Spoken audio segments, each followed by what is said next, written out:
간병비로 한 달에 최대 5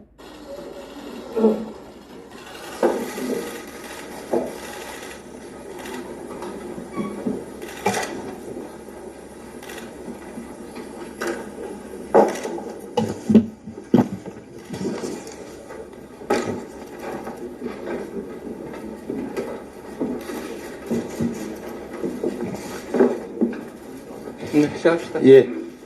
지금부터 이재명 당대표의 속개 선언으로 더불어민주당 제187차 최고위원회 회의를 속개하겠습니다. 네, 회의를 속개하겠습니다. 먼저 이재명 당대표의 모두 발언이 있겠습니다.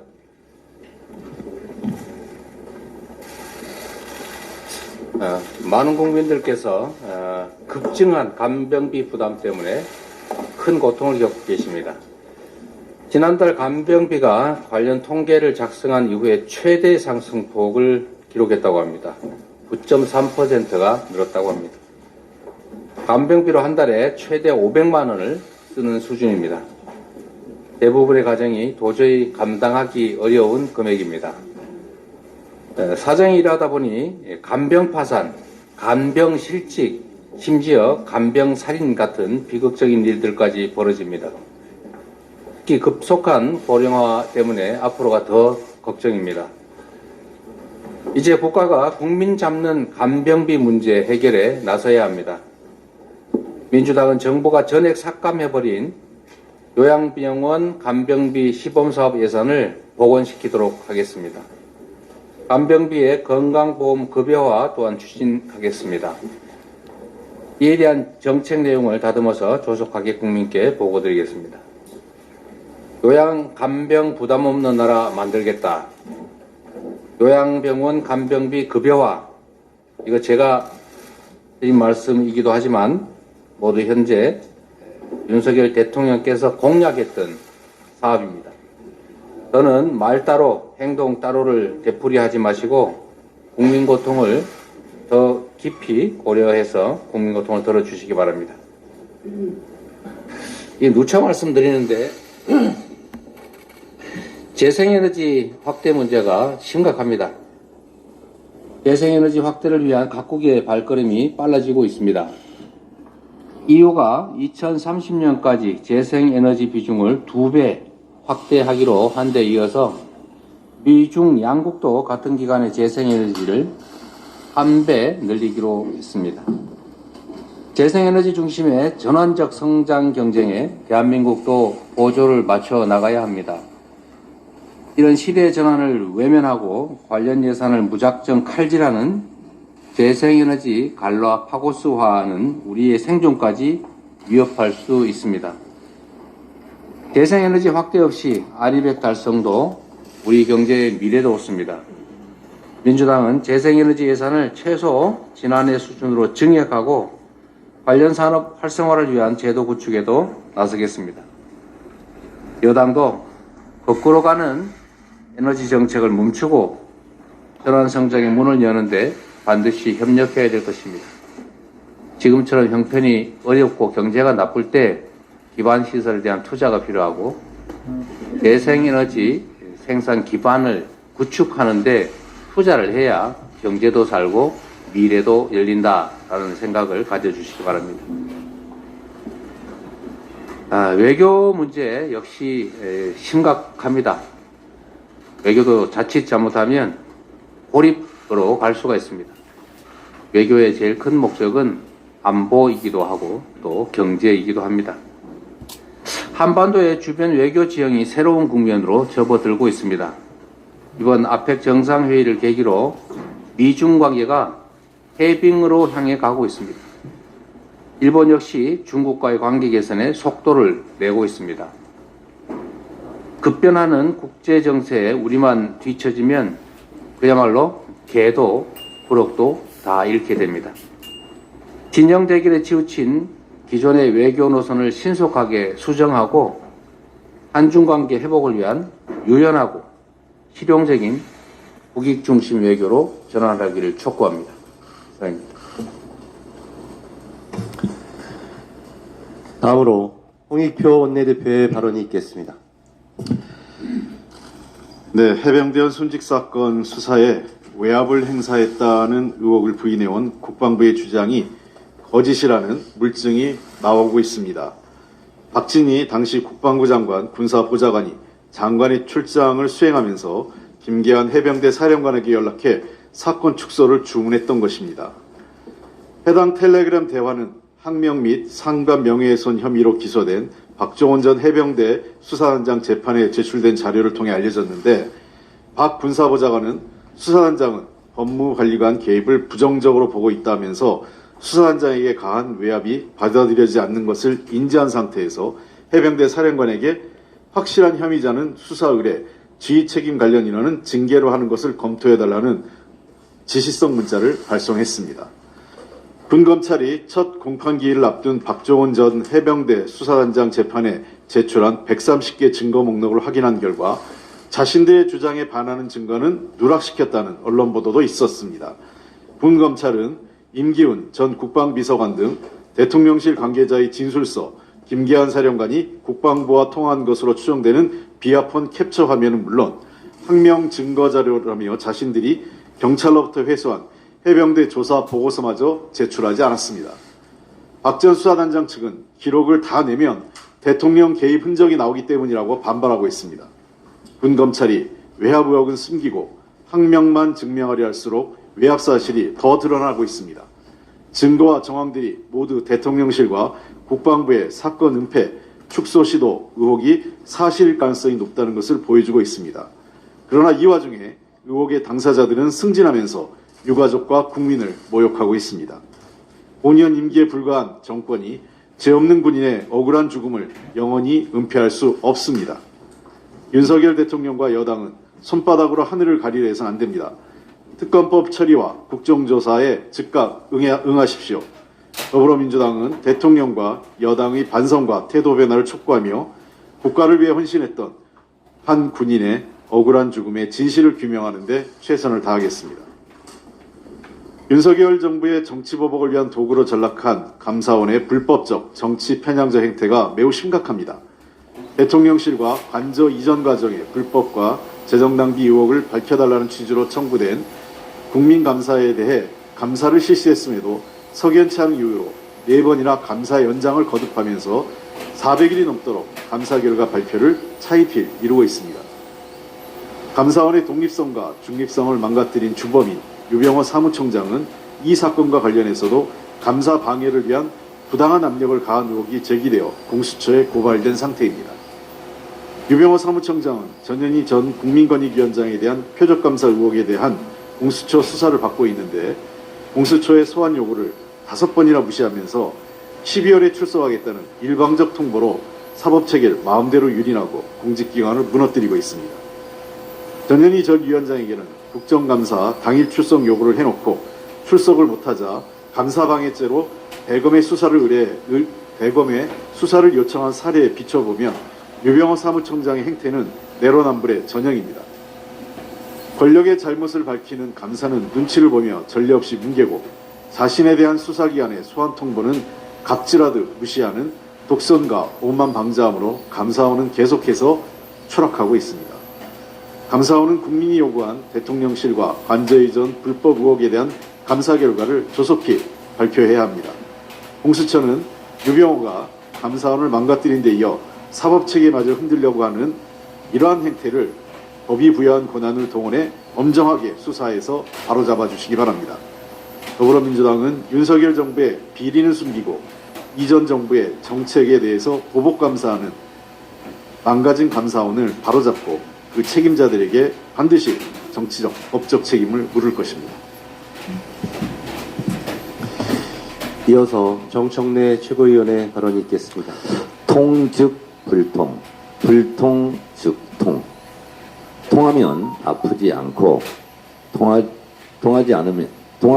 아프지 않고 안 통하면 아프다. 전국 지방자치단체 공무원 행정 전산망 세월과 온라인 민원 서비스 정부 24가 56시간 마비되었습니다. 정부 설명은 네트워크 장비 오작동이라 설명하지만 오작동에 대한 원인은 오리무중 조사 중이랍니다. 역대 정부에서 일찍이 없었던 초유의 사태이고 사고 이후의 원인 규명과 피해 사항도 그 집계도 먹통입니다. 56시간 동안 어떤 피해가 있었는지 이에 대한 솔직한 자백도 없습니다. 윤석열 정부의 불통, 먹통, 마비의 한 단면을 상징적으로 보여주는 전산 시스템의 붕괴 사고였습니다.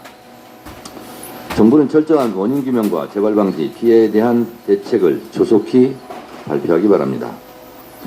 조선시대의 명의 허준 선생의 동의 보감, 기본 정신이 통즉불통, 불통 즉 통입니다. 통하면 아프지 않고 안 통하면 즉통, 바로 아프다는 뜻입니다. 국가행정망이 불통이니 전 국민이 불편하고 아픕니다. 우리의 몸도 귀와 혈이 막히고 불통이면 몸이 아픕니다. 대통령과 국민이 안 통하면 국민이 아프고 대통령도 아픕니다. 이 점 심각하게 정부도 인식했으면 좋겠습니다. 국내도 문제지만 외교 불통, 외교 참사는 더 큰 문제입니다. 미국은 4시간, 일본은 1시간, 한국은 스치면서 67초. 이번 아펙에서 중국 시진핑 주석과 미국, 일본, 한국의 정상이 만나 나눈 대화 시간입니다. 글로벌 국제 호구가 된 지 오래지만 왜 부끄러움은 국민의 몫이 계속 되어야만 합니까? 영업사원 1호를 자처한 윤석열 대통령의 정상회담, 순방, 외교의 올해 배정된 예산은 249억 원. 이것은 진작에 다 써버리고 예비비에서 추가로 329억 원을 갖다 썼다는데 얻은 실익은 무엇입니까? 내년 정상회담 예산은 올해보다 267%나 증가한 664억 원이고 윤건영 의원에 따르면 문재인 대통령의 1개국 방문 비용은 한 나라당 15억 원, 윤석열 대통령은 1.67배인 25억 원을 쓰고 있다고 합니다.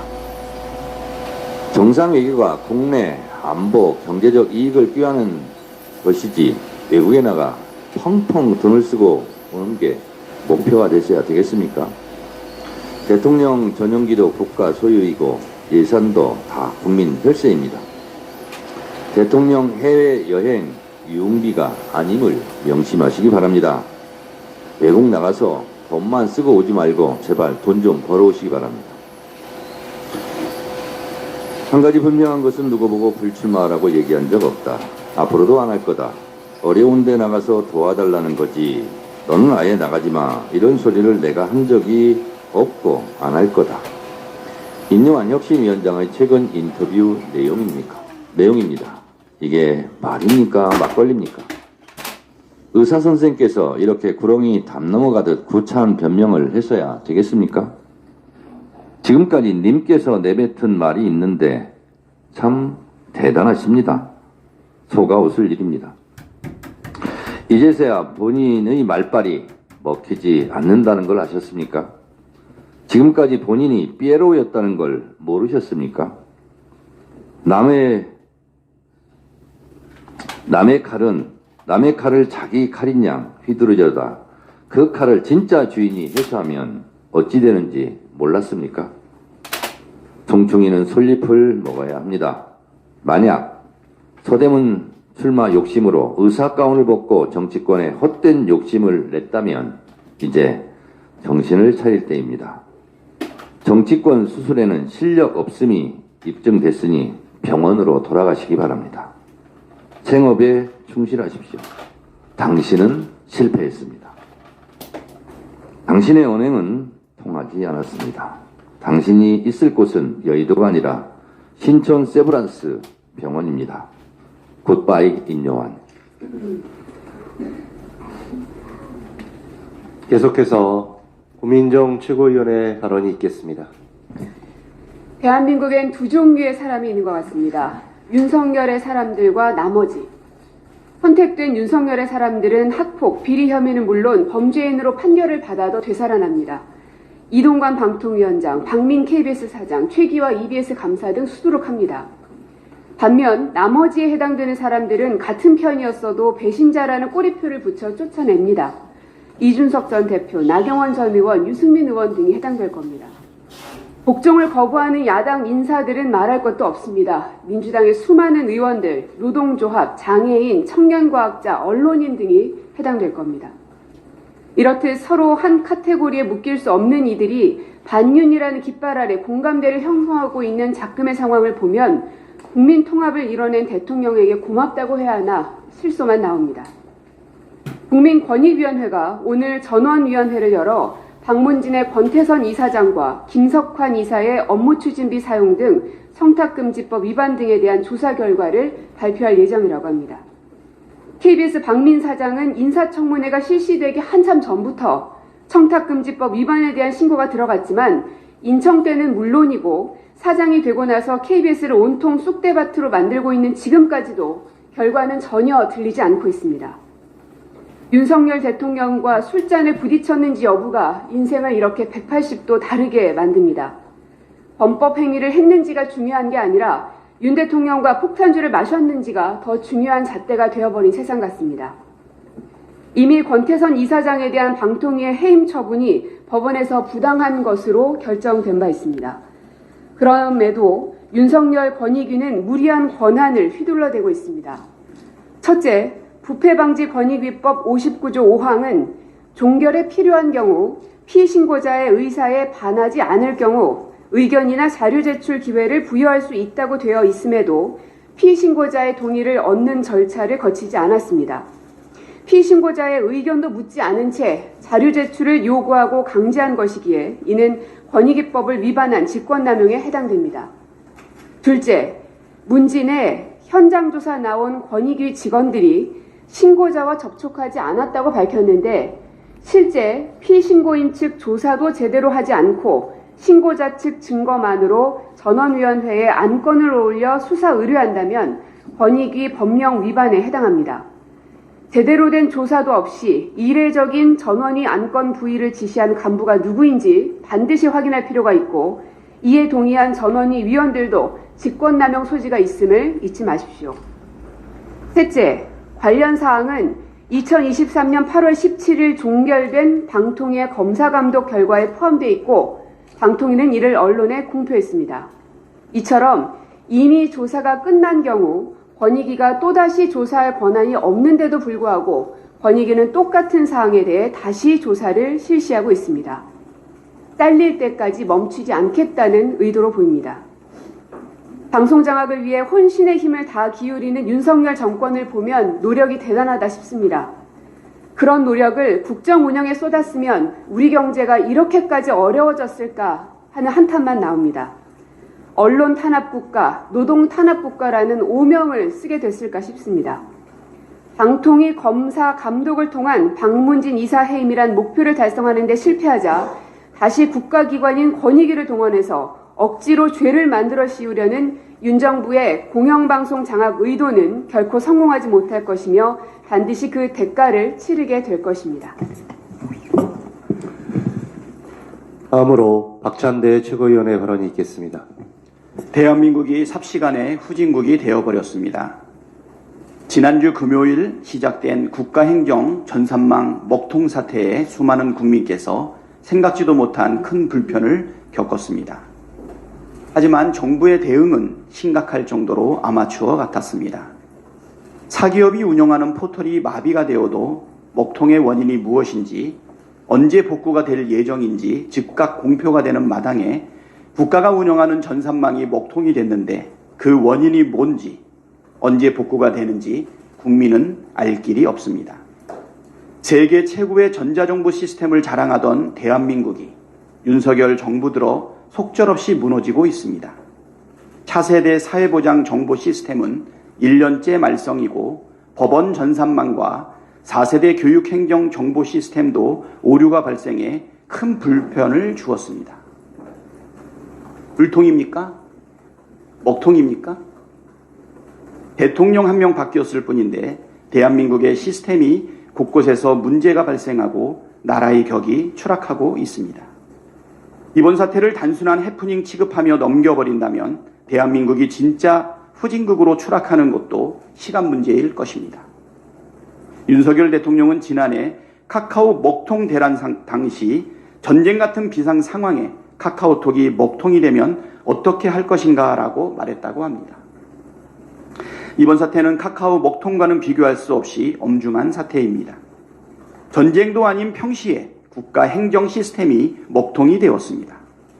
한도수 총리나 이상민 행정안전부 장관 혹은 일선 공무원에게 책임을 미룰 것이 아니라 윤석열 대통령이 직접 입장을 밝히고 사과해야 합니다.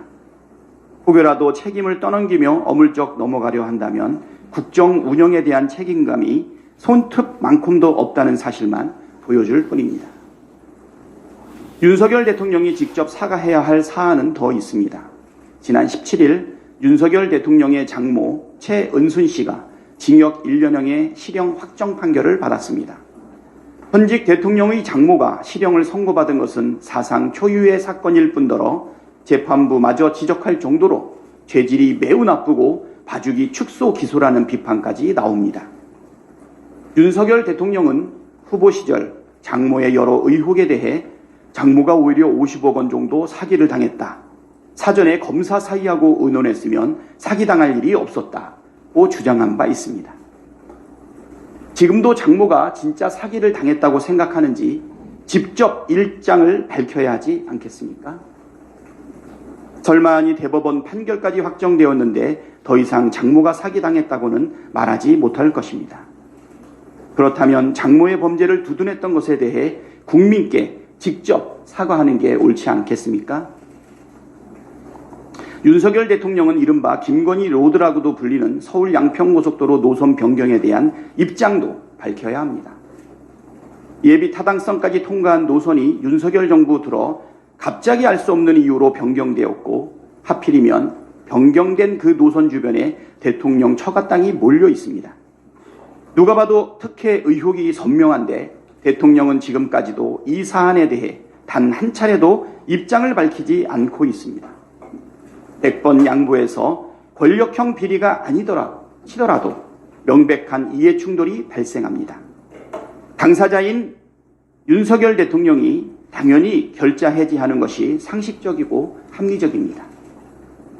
시간을 끈다고 특혜 의혹이 사라지지도 않고 이해 충돌이 없어지지도 않습니다. 오히려 처가에게 특혜를 주고 싶어서 안달났다는 소리나 듣게 될 것이 자명합니다. 윤석열 대통령은 무건수행 그만하시고 서울 양평고속도로 노선 변경에 대해 직접 입장을 밝히십시오. 이번에는 서영교 최고위원의 발언이 있겠습니다. 예, 우리 최고위원님들께서 다 이야기하셨는데요. 윤석열 정부에서 전산망이 모두 망가졌습니다. 정말 무능합니다. 경제를 다 망가뜨려서 올해 세수 부족만 약 60조입니다. 지방정부와 지방교육으로 내려가야 될 예산은 23조 원이 깎였습니다. 그래서 일자리를 모두 다 내놔야 하는 이 상황이 되었습니다. 경제적으로 아주 무능한 윤석열 대통령. 그리고 윤석열 대통령은 이번에는 행정 관련해서 전산망이 모두 다 망가졌습니다. 이상민 장관이 17일 날 대한민국의 디지털 정부를 홍보한다며 미국에 갔습니다. 17일 날 미국에 갔는데 17일 날 아침 8시 40분에 전산망에 오류가 생기기 시작했습니다. 정부에서는 이렇게 얘기했습니다. 오후에는 복구될 겁니다. 그런데 오후 2시에 오히려 민원 서비스인 정부 24시까지 모두 먹통이 됐습니다. 대한민국은 세계 1위의 디지털 정부입니다. 2002년 노무현 대통령 시절 디지털 정부를 만들고 세계 1위의 디지털 정부를 자랑해 왔습니다. 그런데 대통령 한 명 바뀌었는데 윤석열 대통령 되고 도대체 정부는 왜 이러는 겁니까? 대통령 눈치 보느라 할 일을 안 하는 것인지 묻지 않을 수가 없습니다. 전산망이 이렇게 먹통이 되다니요. 사람들은 전산망을 통해서 은행 신분증을 발급받으려 했습니다. 해외 출장을 가려고 했습니다. 등기소에서 자료를 띄려고 했습니다. 그리고 인감증명을 띄려고 했습니다. 그런데 아무것도 할 수가 없었습니다. 이와 관련해서 행안부는 3일이나 지난 19일 오후 돼서야 브리핑을 했습니다. 하다 무능한 윤석열 정부, 경제 무능, 민주주의 무능, 그리고 안전 무능, 여기에 이제 1등을, 세계 1등을 자랑하던 디지털 정부 무능까지 나타냈습니다. 누군가 책임져야 하는 거 아닙니까? 윤석열 대통령의 최측근 이상민 장관 책임지고 사퇴해야 되는 거 아닙니까? 그런데 이 행정망 서비스 먹통 관련해서 모든 방송이 보도를 탑으로 했습니다. MBC가 전국이 발만 동동, 그리고 SBS도 전산망 마비에 민원 서류 중단, TV 조선도, 그리고 MBN도, JTBC도 모두 국민이 발을 동동 굴렀고 전산망이 마비됐다고 방송했습니다. 그런데 말이죠, 여기서 어디가 의문이 갈까요? 과연 KBS는 어떻게 보도했을까요? KBS의 탑은 에이펙 정상회담이었습니다. 에이펙에 간 윤석열 대통령 기시다 만났다고 그것을 탑으로 보도했습니다. 땡윤 KBS 반성하세요. 박민 사장 반성하세요. 어떻게 이렇게 보도를 할 수가 있죠? 그런데 윤석열 대통령은 바이든과 시진핑이 4시간 회담했습니다.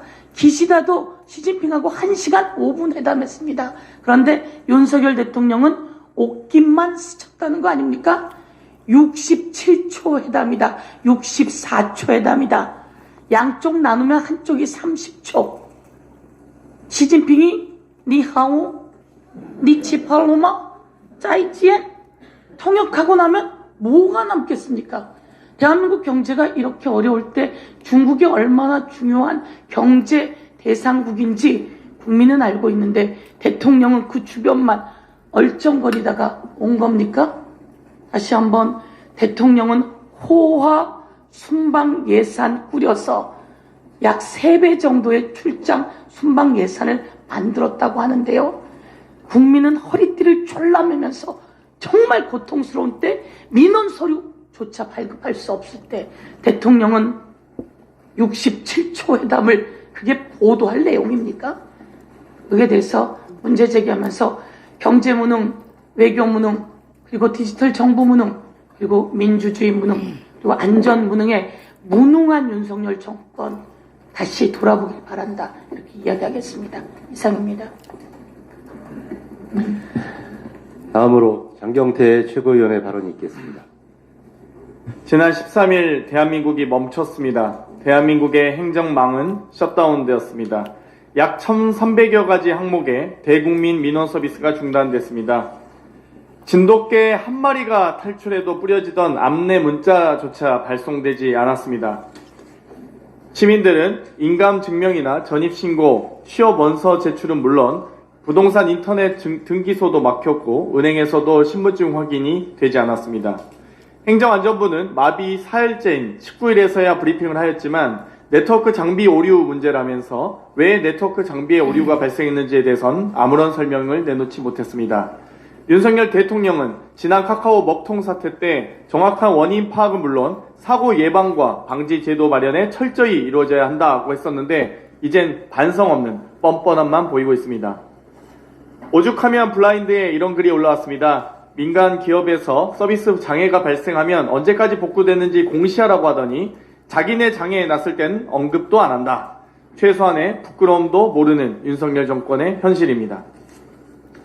윤석열 정권이 이젠 방송 장악 속도전까지 벌이고 있습니다. 을지학원이 지난 13일 방통위에서 언론사가 지분 30%를 초과할 수 없도록 한 방송법 제8조를 악용하여 연합뉴스TV의 최다액 출자자로 변경 승인 신청이 완료됐습니다.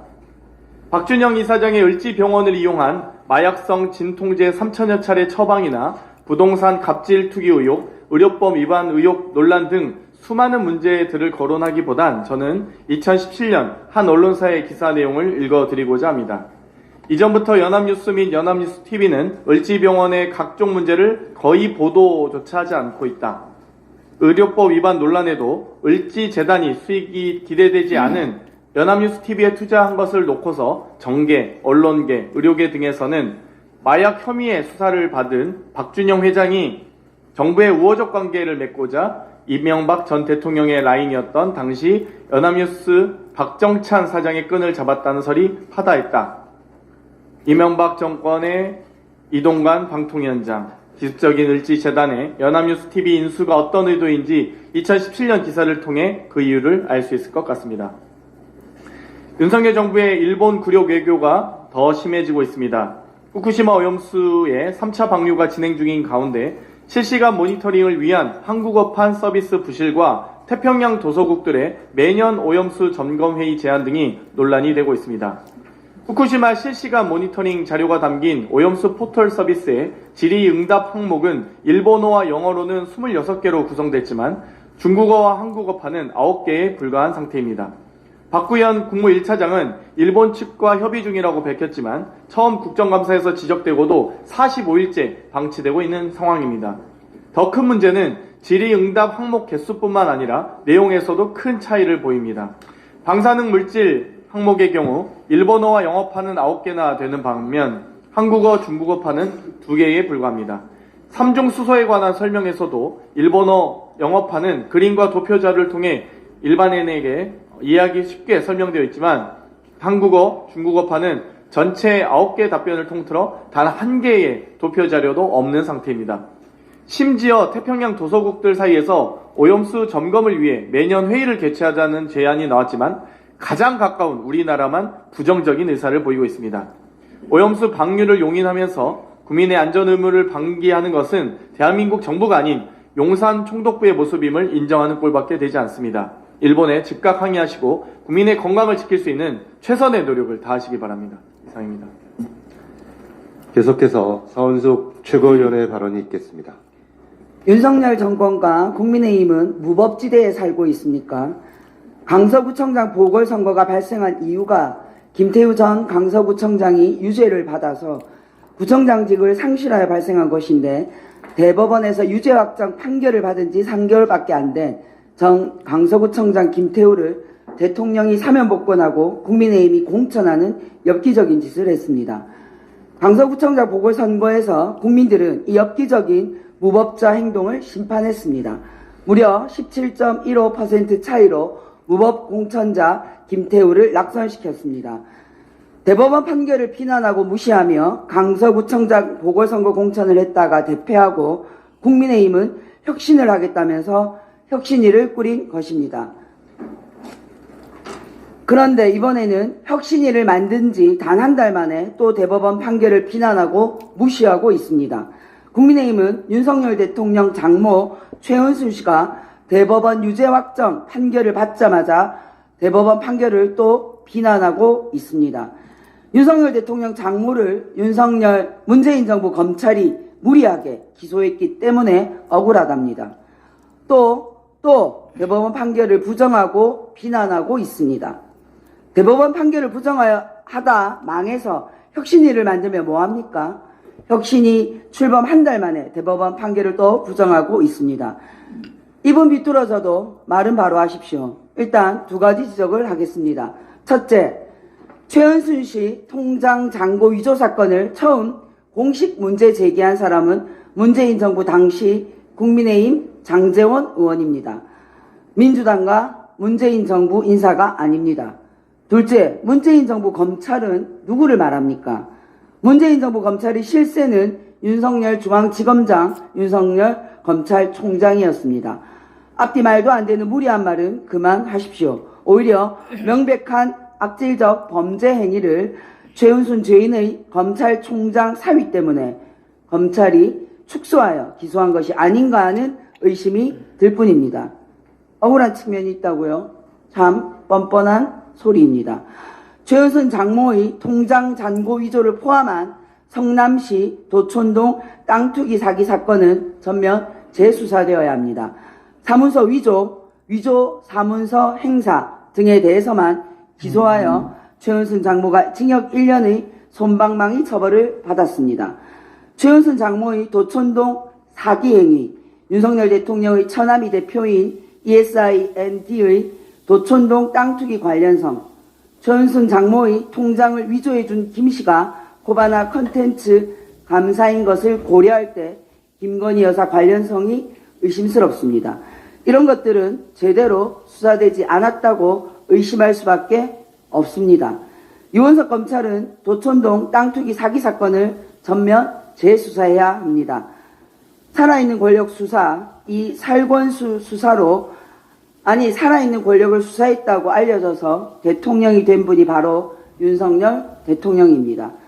윤석열 대통령의 검찰도 윤석열 대통령처럼 살아있는 권력 수사를 제대로 하시기 바랍니다. 진실은 언젠가 드러날 수밖에 없습니다. 마지막으로 박정현 최고위원의 발언이 있겠습니다. 윤석열 정부와 여당의 무리한 총선용 일회용품 규제 폐기 정책으로 환경업계는 줄도산에 직면해 있고 우리나라 탄소 중립 정책은 멈춰서고 있습니다. 정부 정책의 일관성은 매우 중요합니다. 그런데 윤석열 정부 들어 당정이 내는 정책마다 일관성과 정상성을 찾기 쉽지 않습니다. 특히 총선을 앞둔 지금 선심성으로 일단 던지고 아니면 말고식 정책으로 국민들의 혼란만 가중되고 있습니다. 환경부가 지난 7일 발표한 플라스틱 빨대 등 일회용품 사용 규제 폐기는 국민 혼란만 야기한 것이 아니라 관련 업체들을 도산 위기로 내몰고 있습니다. 종이빨대 생존 대책 협의회는 10여 개 종이빨대 회사들의 현재 재고량은 약 1억 4천만 개, 회원사 이외 업체 재고량까지 더하면 약 2억 개이고 현재 판로가 막혀 생산기계 가동을 급하게 멈춘 상태라고 합니다.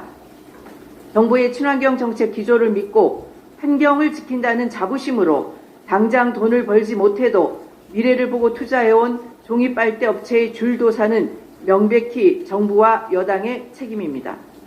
환경부는 2달 전만 해도 번역별 설명회, 관련 업체 합동 설명회, 관계자 면담을 통해 일회용품 규제 정책을 무조건 시행한다고 공언했는데 계도기간 종료를 불과 보름 앞두고 국민과 업계에 한 약속을 손바닥 뒤집듯 뒤집었습니다.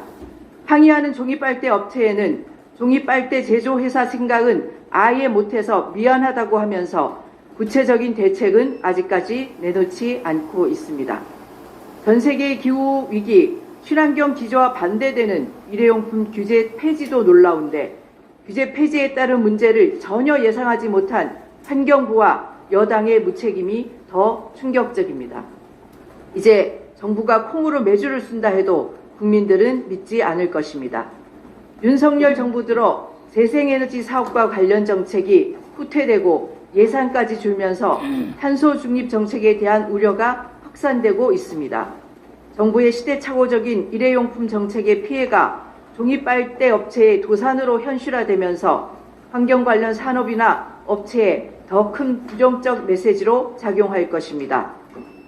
지난 문재인 정부의 정책 지우기를 넘어 취약한 우리나라 환경 산업을 더 취약하게 해 기후위기 대응은 물론이고 국가 경쟁력까지 낮추는 것을 정녕 윤 정부와 여당은 모른단 말입니까?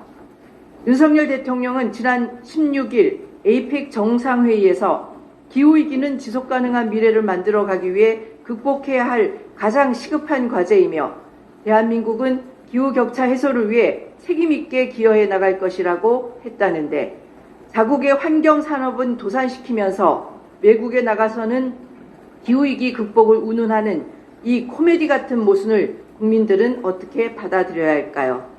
윤석열 정부와 여당은 일회용품 규제 폐기 정책을 폐기하고 탄소 중립 시대에 걸맞는 정책과 관련 산업을 육성시켜야 합니다. 정부와 여당의 선심성 정책에 국민들이 흔들릴 거라 오판한다면 국민들은 정부와 여당을 심판할 것입니다. 이상 발언을 모두 마치고 당대표께서 제187자 최고위원회 회의를 회의하시겠습니다. 네, 회의를 마치겠습니다.